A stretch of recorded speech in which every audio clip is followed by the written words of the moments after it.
እንደ ሳይንሱ ብሬን እያልን አንደክም። ኩላሊት ያጤሰውን ልብ ያመላለሰው ናላ የወረሰው ሴንተር ኦፍ ኢንተለጀንስ ናቸው። በጣም ማዕከል የእውቀት ማዕከል መልኩ አምላኩ ያስቀመጠለት ሶስቱን የማሰቢያ አካላት ካልተጠቀመ እና ብሬኑን ብቻ ከተጠቀመ በአንድ ጎማ እንደሚሄድ ባጃጅ ነው የሚሆነው።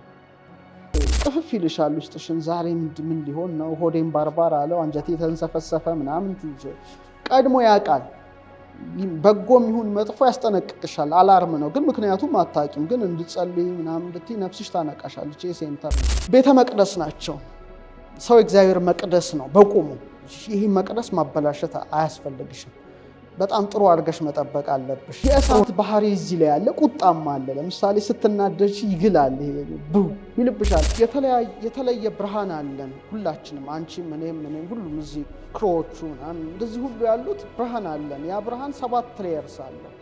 በቃ 7 ተፈጥሮ የማይግባቡ ሚሊዮኖች የሚግባቡ በጣም ጥቂቶች ኃይል አላቸው። ይሄ ነው ሰው ማያውቀው። ከልብሽ የሚወጣ ከሆነ ላይቱ በጣም ያስቀያል። ላይቱ በጣም ማየት ብቻ እንዲህ ጥብብ ያለ በጣም ይሄ ልቡ መግነጢሱ በጣም ደካማ ነው። ዊክ የመጨረሻ እያንዳንዱ ሀሳብ የምታስቢው ሀሳብ ሁሉ የዚህ የኤሌክትሪክ የብርሃን ብልጭታ ነው። ምንም ሳትናገር ኃጢአትን ልትሰሪ ትችላለሽ በማሰብ ብቻ። እንዴት አይስተዋል? ወይ መንግስተ ሰማያትን ሊያስገባሽ ይችላል፣ ገሃነብም ሊያወርስሽ ይችላል። ሀሳብሽ ንዴትሽና ቁጣሽን ከቀነሽ እውቀትሽ እንደዛ ጥበብ፣ ቁጣና ንዴት፣ ብስጭት ያለም ያለቃቅስ ሰው አትወድ።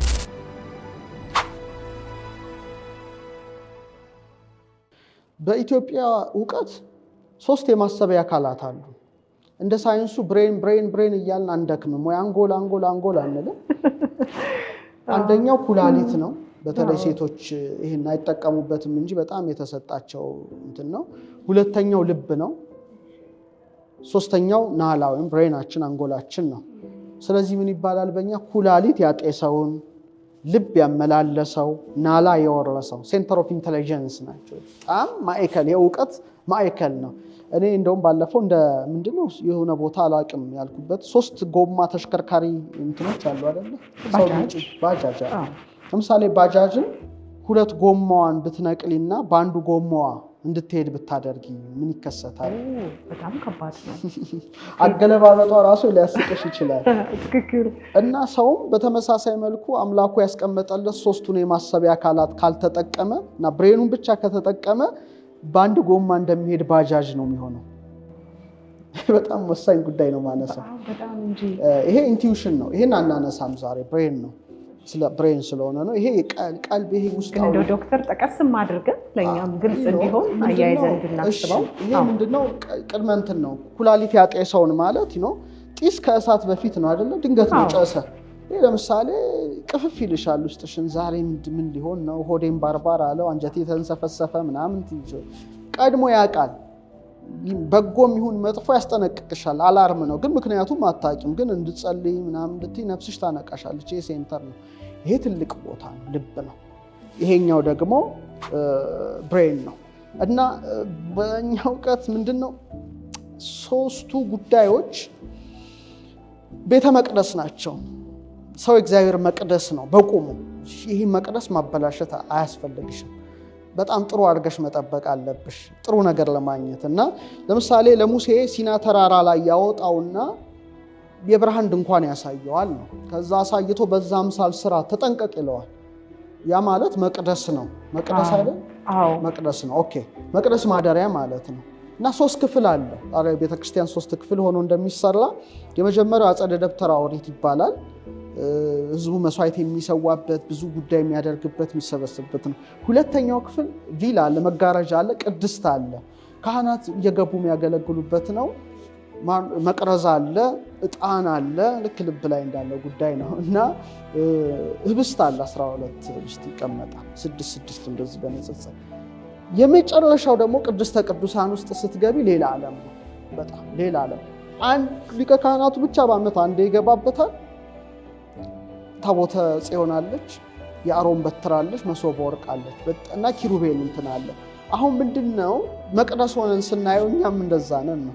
ይሄ አካባቢ እንደ አጸደ ደብተራ ኦሪት ነው ምሳሌነቱ። ልብ እንደ ቅድስት ነው። ይሄ እንደ ቅድስተ ቅዱሳን ነው። በሙሉ እዛ ውስጥ ያሉ ስርዓቶች በሙሉ ሰውነታችን ውስጥ ይከናወናሉ። ይህን እዚህ ላይ ማንሳት አልችልም። በጣም ሰፊና በጣም ጥልቅ ጉዳይ ነው።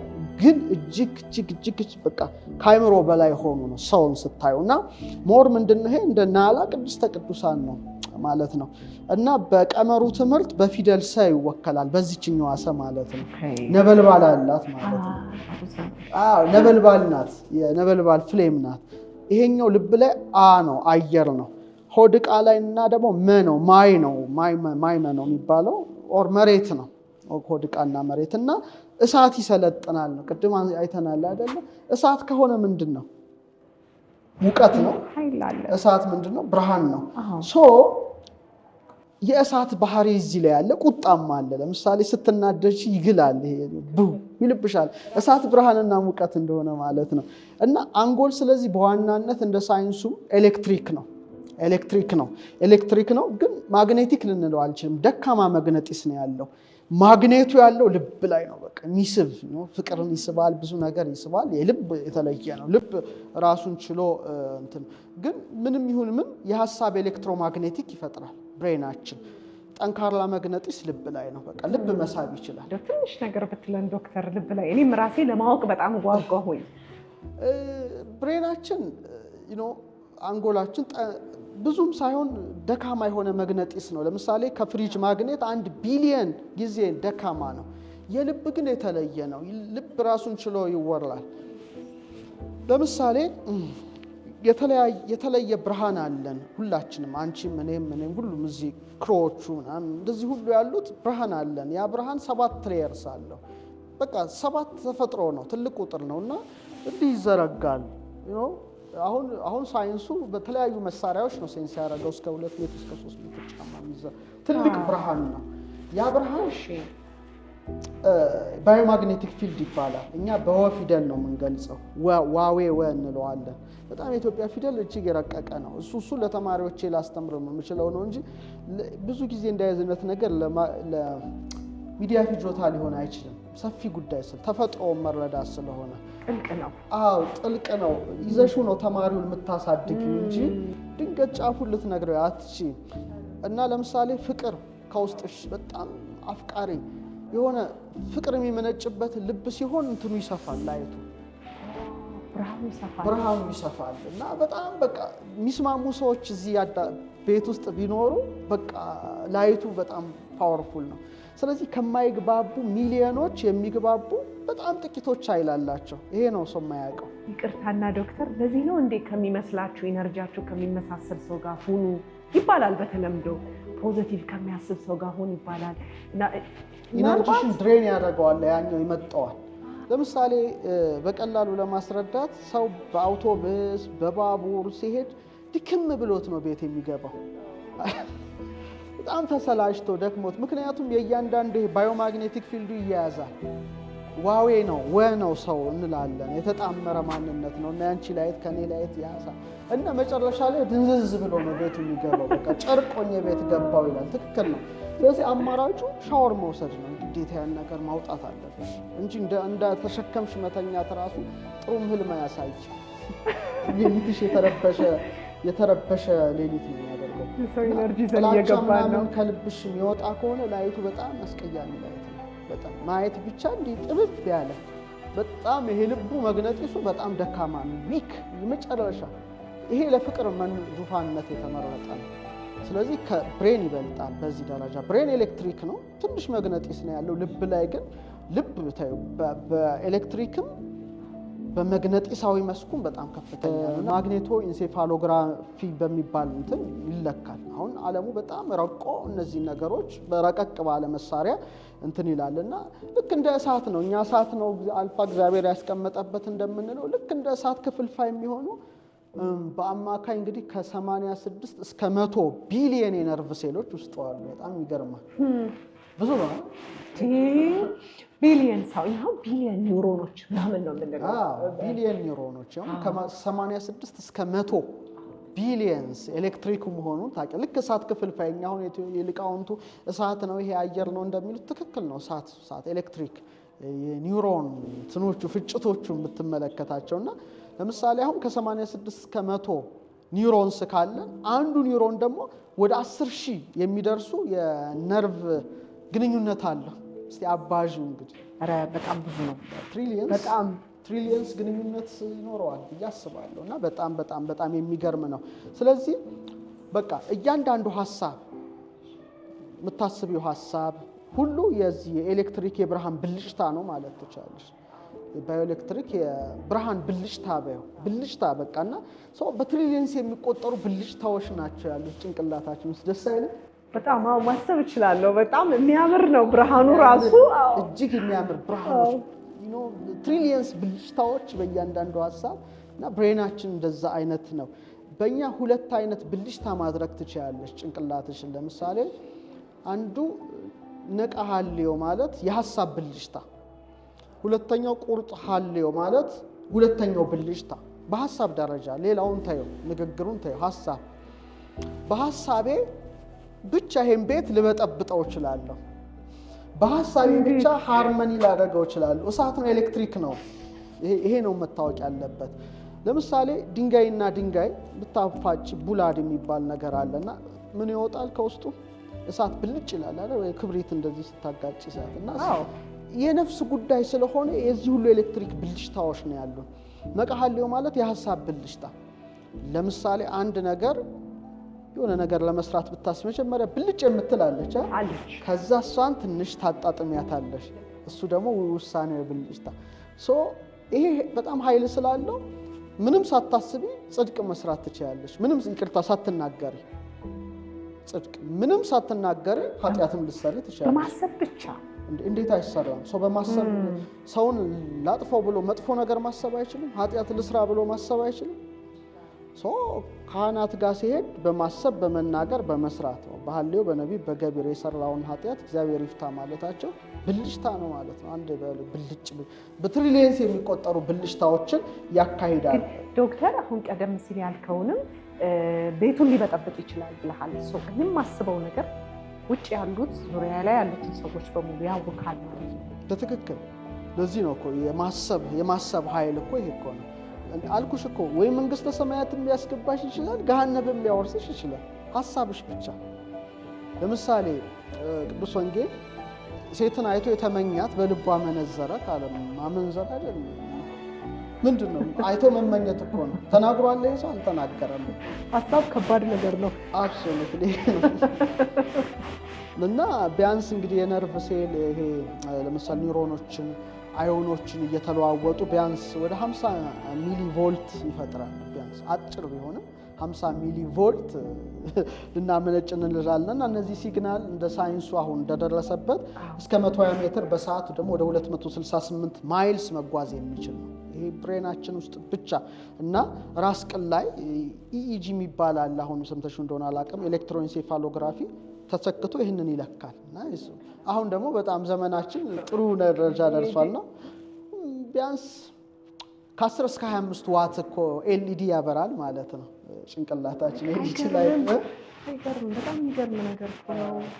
ግን አሁን ለምንድን ነው አምፖል ማያበራው ታዲያ? እዚህ ላይ አድርገን ብንል በጣም ወሳኝ ነገር መናገር እፈልጋለሁ እዚህ ላይ። እሺ፣ አይምሮአችን ወይም ብሬናችን ከሰውነት ኃይል በአማካይ 20% ነው። ነገር ግን የሚንቀሳቀሰው በንጹህ ኤሌክትሪክ ሳይሆን በኬሚካል ውህዶች ጭምር ነው። አሁን እዚህ ላይ ወሳኝ ጉዳይ ነው ማንሳት የምንችለው። እና የሙቀት ብክነቱ ነው ትልቁ። የሙቀት ብክነቱ ወደ 60% የአንጎልን የሙቀት ኃይል በሙቀት ነው የሚጠፋው። ኃይሉ በሙቀት ይጠፋል። 60% የሚሆን ኃይሉ ማለትም በአማካይ 40 ዲግሪ ሴንቲግሬድ ወይም 104 ዲግሪ ፋራናይት ሊሆን ይችላል። በሙቀት ከጠፋ እኔ አሁን ለሰው ምክር ልሰጥ የምችለው እሳት ብርሃንና ሙቀት አለው አይደለ? ብርሃን ነው። ሙቀት ነው። ሙቀት ንዴት ነው። ሙቀት ቁጣ ነው። ሙቀት ንዴትሽና ቁጣሽን ከቀነሽ እውቀትሽ ይበዛል። ብሬን ስትራክቸርን ተመልከች። ተረዳሁኛው። በጣም ንዴትሽን መቀነስ አለብሽ። ከተናደሽ ብርሃን ማጥፋት ነው። ግራውንድ አድርጉ ምናምን እንላለን ስራችን ላይ። ረጋ ከተባለ ይጠቀማል እሱ ማለት ነው። ግራውንዲንግ ሞር ከመሬት ኤነርጂ ጋር የተያያዘ ነው። ከመሬት ጋር የሚያያዝ ነው። ሞር ከእግር ጋር የሚያያዝ ነው። እንደ ብሬን ካየሹ ግን ንዴትና ቁጣን መቀነስ ነው። ሙቀትን መቀነስ አለብሽ፣ እውቀት እንዲበዛ። ብስጩ ሰው ቁጠኛ ሰው ብዙ እውቀት ከጥበብ ይለያል። ሞስትሊ ቁጣ አትወድም። ጥበብ ቁጣና ንዴት፣ ብስጭት ኝኝኝኝኝኝ እያለም ያለቃቅስ ሰው አትወድም። የሚያማርርም ማለት ነው ዶክተር?